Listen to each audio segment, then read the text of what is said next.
Christ Triumphant, a devotional of Ellen G. White, February 5. Enoch's experience can be ours. Hebrews 2 verse 11, New Revised Standard Version. For the one who sanctifies and those who are sanctified all have one Father. For this reason Jesus is not ashamed to call them brothers and sisters. Of Enoch it is written that he lived 65 years and begat a son. After that he walked with God 300 years. During these earlier years, Enoch had loved and feared God and had kept his commandments. But after the birth of his first son, Enoch reached a higher experience. He was drawn into a closer relationship with God. He realized more fully his own obligations and responsibility as a son of God. What a blessed thing it is that we have an Enoch. Notwithstanding the corruption that was so great around him, yet he walked with God, and his light shone out to that degenerate age.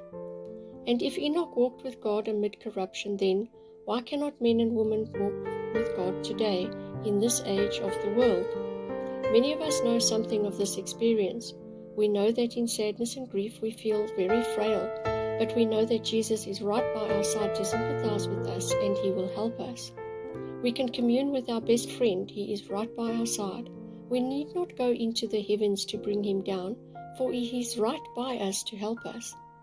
As we walk in the streets with those who care not for God, or heaven, or heavenly things, we can talk to them of Jesus. We have something more precious than they to look upon. It is Jesus. He is with us in the moral darkness of this age. We can tell him of the afflictions of our soul and the wickedness in the world, and none of these things need hinder us. We can talk with Jesus. We can talk with Jesus as Enoch talked with God. He could tell his Lord all about his trials. Enoch formed a righteous character, and the result was that he was translated to heaven without seeing death.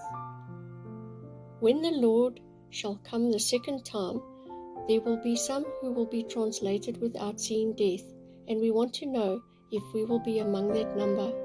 We want to know if we are wholly on the Lord's side, partakers of the divine nature, having escaped the corruption that is in the world through lust, not by trying to make a clear path for our feet where we shall have no trials or difficulties to meet, but by placing ourselves in the right relation to God and letting him take care of the consequences. Manuscript 83, 1886.